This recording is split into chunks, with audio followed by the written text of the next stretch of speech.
start with tell me to say and spell your name, as Matt would say. Okay. Well, my real name is Catherine, Kathryn, Briggs, Briggs, but I go by Katy, Katy. Katy. Yes. Cool. Very cool. Where did you grow up? I grew up here in Lafayette. I've lived here my whole life. So. Yeah. What was it like to grow up in Lafayette? Well, really, I'm just thankful that my parents didn't raise me in Jennings, where they're from, because I'm not big on the small town thing. But I like Lafayette because it has kind of a small town vibe, but also a big city with like a lot of people, a lot of stuff going on, and I just love the culture and everything that's so different that Lafayette has to offer. Very cool. What are some your other favorite big cities? Well, I've been to New York and I really love it. I see myself maybe moving somewhere on the East Coast eventually. I've never been to LA, but I would like to take a trip out there, see if it would be a place for me maybe. Definitely. Do you have the big city dreams because of your passions? Are you into, I don't know, acting or anything like that? Or is it something else that drives you to like big cities? Yeah, probably. That's probably where it came from. I am interested in acting. I've kind of decided throughout the past year, as I've gotten more experience and done more of my own projects, that I think it's something I enjoy more when I'm working on something that my friends have created or that I've created, and it's just much more fulfilling for me. And maybe that's probably what steered me to wanting to live in a big city, and just being able to be more successful in a place like that. So. Do you like to stay in front of the camera, or do you venture behind the camera? I'm honestly probably more comfortable in front of a camera than I am behind it, because I really don't know much about using cameras and I'm not very good with technology. Fair. I'm sure you could, I'm sure you learn a little bit. Yeah, well, I'm going to take advantage of AOC's workshops, so. It's always good to hear. Yeah. Definitely. Growing up in Lafayette, did you have any mentors who stand out for you? Or? Definitely some of my professors at UL have been kind of mentors for me and helping guide me in the right direction. Rhonda Berkeley is one of those. She was my final project class teacher, and she really helped me kind of sculpt my writing to what I really wanted it to be. Definitely. Do you consider yourself a writer? I do, yeah. I actually graduated in English creative writing, so that kind of goes hand in hand with my acting, I think, because the two kind of feed off of each other, I guess. I really like the whole multi-faceted arts and everything like that, so. Do you consider yourself a reader since you're a writer? Definitely, yeah. What are you reading right now? Well, I just finished The Handmaid's Tale.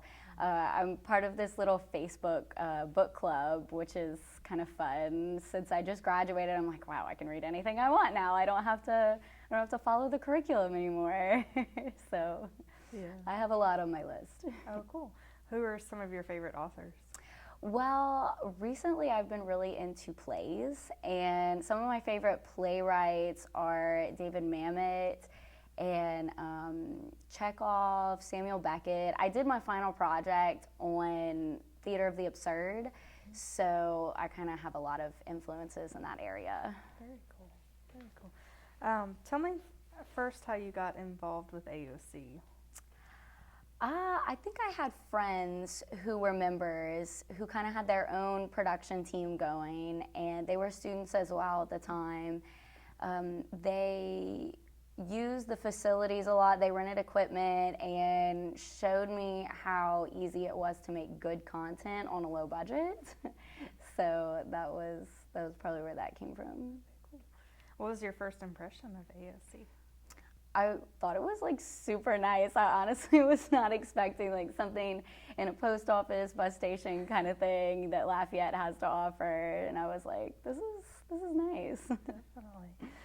What surprised you most, besides the location, I guess? What surprised you most about working with and at AOC? let's see. I think the access to such a wide variety of equipment that I had, I didn't even know what some of it was. So thankfully I had friends who could kind of help me out with that. But a lot of times I would be working on a set and I'd just be like, okay guys, what do I need to rent out? Like, what do I need? And there it was, we had it. Awesome. What's your dream project to work on? Oh, wow. I'm thinking kind of short term right now. I really want to eventually stage the play that I wrote and possibly adapt it into film in some sort of way, because there's a couple of scenes that I've used for film and for play, and I just love seeing like the different things that you can do with it, you know, like a live production versus something that you can do in film where you have all of your like technology and different little things you can do with it. Definitely. Are you willing to share what the name of that is? The name of the play? Yeah. It's called Ladies in Waiting. Okay. Cool name. What are you looking forward to in 2017? I am looking forward to finishing our web series, finally, getting really into that, and I just started working with Letters from Women of the World, which is an organization that a friend of mine started, and she takes art pieces, poetry, and mostly with the poetry we create visual like video series to go with it. And we've had a lot of feedback from that, a lot of good stuff coming from it. So I'm really excited to see where that goes. Now, does this go around the world? How to explain that name to that? Well, she receives art from women from all over the world, because it's mostly like an internet presence. She has a website and everything. So that she'll just like get submissions from all over. Yeah. That's kind of neat. Very cool. Never heard of that. Who would you include on your best of your playlist that you had to listen my to? playlist. Let's see. Lately, I've been listening to a lot of Angel Olsen. I went to a concert of hers in New Orleans. Probably add some Yola Tango in there. Tame Impala is a good one. And if we're going with like local, I feel like I have such a wide variety of music tastes, so it's gonna go all over the place with this playlist. But my boyfriend's in a band called Neat, and so obviously I would have to include that because, you know. And he's also in a band called The Cavemen, so I have to add some of that in there too. As far as it's a punk band, so other punk bands, I'm obsessed with Bikini Kill. I had to, they've sculpted my views on a lot of things. Yeah, that's an idea. When you were growing up, and even now, what are some of your books and your favorite movies and your favorite singers? Who sculpted your life, entertainment-wise? Well, I, as a kid, was very exposed to musicals, and I'm from a very musical family, and so Annie is a big one. Let's see, what were we saying? Books, movies, characters. Let's see. Books, Junie B. Jones was definitely a big one that I read like all of those. Some Nancy Drew here and there. Lots of things with female leads was probably mostly where I stuck to. Definitely. Do you consider yourself a female lead? I think I do, yeah. Why is that? I've done a lot of kind of headlining things and starting from the ground up with the help of other female artists that are around me, and it feels really good to get the girls together and get something off the ground. I love it. As a child, what did you want to be? Probably like a singer. There were so many home videos of me, just like me and my sister singing and dancing in front of it. And I don't think it was ever something I consciously thought about, but looking back, if someone had asked me the question, that's probably what my answer would be. Did you have any heroes that you looked up to?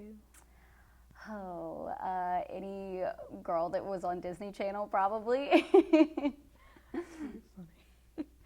If you could have dinner with 5 famous people from history, who would they be? Oh, wow, that's a good question. 5. I like 5 Sure. because it's not just one. Oh, no. Okay, definitely, is this alive or dead kind of thing? Sure. Either one? Absolutely. Okay. Kathleen Hanna and David Mamet. Let's see.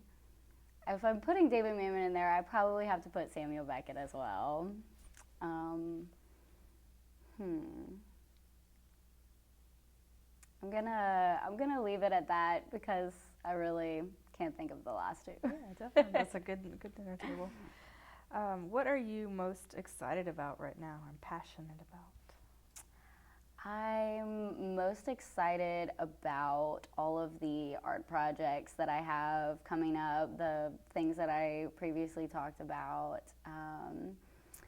I am passionate about a lot of the female-driven things that we have going on. The Letters from Women of the World that I talked about, we have a Take Back the Night event coming up in April. So I am really looking forward to throwing myself into that and making it the best we can. Definitely. When's that event? It's April 8th. Cool.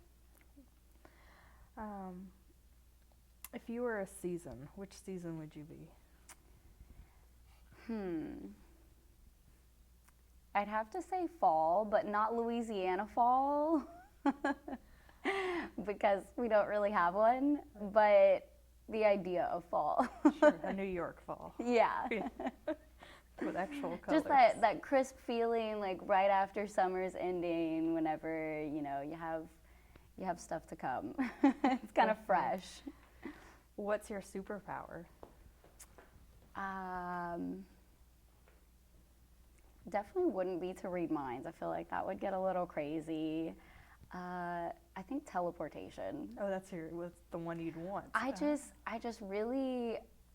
really don't like carrying things or like moving from one place to another. So I feel like it would come in handy. Plus, it would be super like time saving. Do you have a superpower already? I would say that writing is probably my superpower. I feel like that is the best way I can use to get things across and fully explain my meaning. What is your spirit animal? My spirit animal. Probably a cat. Why a cat?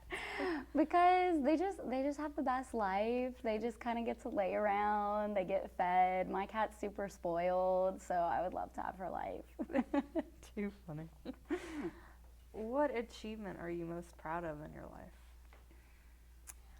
I am most proud currently of graduating college and using it to my fullest advantage in order to create all of the things that I've created through college.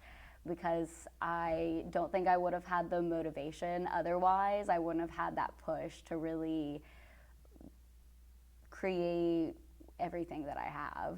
Yeah. What's your favorite thing that you've ever created? I think some of my poetry that I haven't showed anybody. Just the stuff that really has come from a deep place within me, that I've really felt has expressed exactly what I wanted at that moment in time. Definitely. What inspires you? everything. I could just be driving down the car and some thought just pops into my head and I'm like, you know what? That would make for a good line in a poem. Yeah, definitely. Really, sometimes it just comes from nowhere. Honestly, people though, people are probably what's most inspiring to me. I don't know, I feel like other poets have like nature and all of these great pretty things, but humanity is definitely something that can give me some writing inspiration. What's something that few people know about you? I'm not really sure. I'm kind of an open book. I don't keep many secrets. I've been in a relationship for almost 5 years, so that's probably not something that people would get just by first meeting me, or I guess it's just something that most of my friends know, and I don't know. Cool. What's your least favorite chore and why? Oh gosh, doing the dishes, because I have not had a dishwasher for like almost 4 years now, and I mean, growing up, I always had a dishwasher, which I definitely took advantage of. I took it for granted, really, so. Are you like me and that stops you from cooking sometimes? Yes, because I'm also not much of a cook, so. What's your favorite meal in Lafayette? Oh man. I just had this really great meal at Bread and Circus a couple nights ago. They do their late night thing, and it was just delicious. It was a waffle Monte Cristo. It had those really fat waffles with boudin in the middle and Swiss cheese, which I don't normally like, but it was really good, and crawfish étouffée on top. And it sounds really weird, but it was delicious. Totally switching gears, but how would you like to be remembered? I guess that kind of goes back to the female lead thing I was talking about before. I would like to be remembered as someone who helped lift up other women and just kind of fed off of other female artists trying to do what we want to do and get what we want out of life. Great. Who are some of the female leads you look up to right now? Most of them are just people that are in my life. My mom, my roommate / business partner, the girl that I'm working with for Letters from Women of the World, my friends. I love that answer. I love it. Last question. Describe yourself in 3 words. Ambitious. Weird. And thoughtful. Nice. Awesome. Good job. Thank you. Yeah, definitely. Good answers. Thanks.